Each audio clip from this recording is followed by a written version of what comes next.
So, we've looked at the concept of academic culture in general and some of its core values. We saw that communication was one of these core values. But what does that really mean in practice, and how can you develop your skills in this key area? At university, you'll encounter different situations where you'll be called upon to write and speak about what you're learning. You'll need to interact with people face-to-face in lectures, tutorials, and group work, as well as online through emails and discussion forums. You'll need to complete written assignments such as essays and reports and give formal presentations to your classmates. Doing these things for the first time in a university setting can be daunting. Through this course, we want to help you with some strategies for finding out what is expected of you in these situations and for communicating your ideas and learning successfully. We spoke to some academics to get their ideas on the importance of communication in academic culture and some strategies for developing your communication skills within the university context. The core values of Sydney University are expressed in the graduate qualities, and one of the graduate qualities is actually communication. So clearly the university considers effective communication to be very central to its values. And another one of the core qualities is critical thinking and problem solving. And of course, being able to communicate well, particularly in writing, relates very much to being able to think critically and to solve problems, because that's really, in the act of writing, that's how we develop our critical thinking and our problem-solving skills. Well, academic culture is a very broad term, but I think if we don't have communication within that culture, within that environment, then the ideas and the knowledge that people are developing and building, they're just not going to get out there. So one of the core things in an academic culture is to question all of the lecturers and the people that are teaching you, and to question the knowledge that you're reading about. And it's really critical then to debate that with your fellow students and with your lecturers. And of course that all involves communication. And there are many different forms of communication, of course, visual and spoken and written. And actually tying things down in written communication is a core aspect of the academic culture, because once that is done, then it becomes, if you like, a kind of fixed knowledge, not exactly fixed, but it's fixed in a time and a publication, and then that can be built on. And again, that's a matter of looking at the knowledge that is there and then trying to contribute to that, and new ideas, develop new ideas. So without that, I don't think you would have a successful academic culture. So communication skills are essential to success at the university, because the academic culture has core values of lifelong learning, global citizenship, and scholarship. And in order to be successful in those, you really need to know how to speak and write effectively. It's something that will take place for your entire life and enable you to use what you've learned at university and apply it in a global context. Well, the core values of academic culture focus on clear communication. I mean, you must love your subject, so there's a great motivation to actually want to communicate that subject and content knowledge. Who are you going to communicate it to? Are you communicating that information to a person who might have passing interest in that topic? So you're going to have to moderate how you communicate that passion for your subject. Alternatively, are you communicating to a peer, somebody who's equally interested in that topic as you are?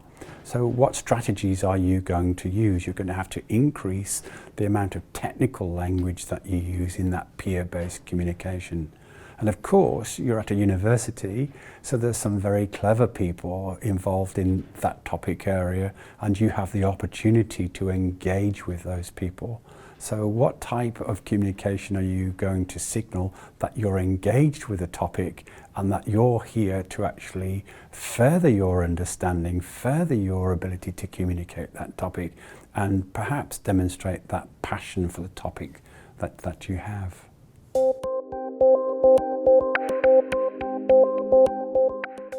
Communication skills are fundamental to success at the university because no matter what students decide to major in or what careers they anticipate, they'll need to know how to get their ideas across. A good idea without knowing how to portray it and convey it persuasively is really not going to go anywhere. I think, for example, of a role model of mine, President John Hennessy. He was the former president of Stanford University, a mechanical engineer, and a high-powered businessman. Students would ask him all the time, what do I need to do to be successful at the university? And he would say when he was in college, he thought it was mastering calculations or using a slide rule. And he said, actually, he found out it was effective writing and speaking, because that way he could take his ideas and he could use them for whatever purpose he had in the future. And that led to his success. Communication skills are vital at university. You're going to be discovering new knowledge in new environments with new people. So how are you going to do that if you can't communicate clearly with those people? But you might find yourself talking to a professor and you're thinking, my goodness, I'm talking to a professor, and be overawed or overwhelmed by that type of conversation. But you need to remind yourself it's not about the relationship between the professor and yourself. It's about a third relationship. It's about the knowledge that you're trying to create. So I think confidence and clarity is a key factor in clear communication in presentations with a professor. Well, communication skills is about sharing your ideas and your knowledge. So if you keep those all to yourself, then you're not really growing and learning. So communicating what you're thinking about in whatever discipline you're studying in is really a way of learning very effectively. So if you didn't do that, whatever mode you're using, it could be visual, it could be spoken, it could be written, but what you're doing is you're trying to define what your ideas are on a particular topic. You're trying to tie them down in some way and exchange them with your fellow students or your lecturer. And in that debate, you're growing, you're learning, and so are they. And I think that that's a really important thing to do in your university career. And if you don't do that, you're really not going to be learning that well. Communication skills are really important at university because basically studying at university is communicating. It's either reading texts or writing them or listening to lectures or speaking in tutorials. And so it's absolutely central. Without good communication skills, I don't think that you can function effectively at university, and I don't think you can get the most out of it. So it's really important.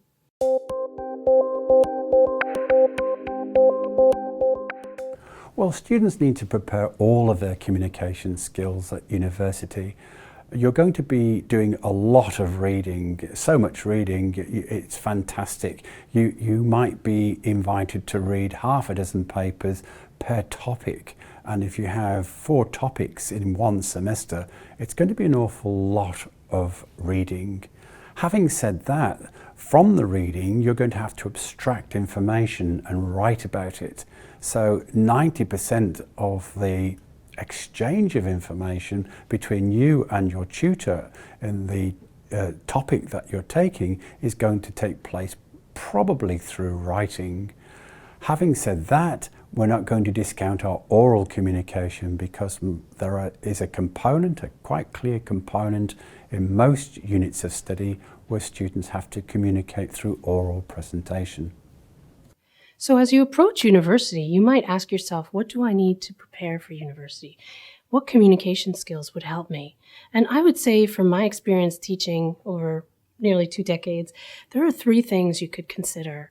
The first is, Do you know how to synthesize information? So rather than memorizing in rote form, how can you bring ideas together? That synthesis you can use in writing or in speaking. The second point would be, how can you come up with your own contribution? That's often very hard because in high school or other situations, you kind of have to defer to authority. But at the university, they want you to make your own contribution. At Sydney University, they want you to contribute to new knowledge. And so knowing what your own contribution is as a communication device will really help you. And the third thing would be, what do you observe? So we call that visual literacy. We call that digital literacy if we're looking at text in a multimedia world. How can you look not just at entertainment, but as something that has an argument, something that is providing a communicative act? So a multimedia text or a visual text is something you will analyze in college. And if you develop the communication literacy or ability to be able to look at those as objects of study, you'll be in great shape for when you enter. Well, students need a variety, a wide range of skills to prepare for university. But three, I guess I'd like to mention three that I consider to be particularly important. The first one is the ability to communicate effectively with lecturers and tutors, because it's important at university to be, if you don't understand things, to be able to speak to your lecturers and your tutors and to ask some questions. And you might do that face-to-face, or you might do it via email. So, for example, it's important to have good email writing skills so that you can write emails that are polite, clear, and effective. The second skill is really being able to read academic texts, because students often experience when they come to university that there's a big difference between the kinds of texts they're used to reading and the kinds of texts that they suddenly read at university. So if they've come from high school, there's often a big difference. If they're preparing for something like IELTS, there's often a big difference. And just in general, there's a big difference. So I would say getting experience with reading textbooks and journal articles before you go to university. And the third thing is to become aware that there are many, many different types of texts that students write at universities. It's not just essays and reports. There are many different kinds. And I think being aware of that before you go to university makes it a bit easier. The communication skills students need to better prepare for university begin with actually reading and listening. And you might not think that they are actually communication skills, but they're the basis of communicating, of speaking and writing. So what you need to do is to think about the subject that you think you're going to study. So perhaps economics, perhaps political science, perhaps biological science, engineering, whatever it is. And do a bit of reading in that area or listening. There's lots of online resources there that you can listen to, and of course they're visual as well. And whatever catches your eye, maybe make some notes about that, actively questioning some of the things or the things that you found particularly interesting in that reading or what you're listening to. So that will help you to develop your writing skills. And the other thing to do is to perhaps talk about whatever it was that really caught your eye or interested you to your friends, to your family, because these are the things that are going to really engage you when you get into the university context. And that's a really good preparation before you actually get into the uni.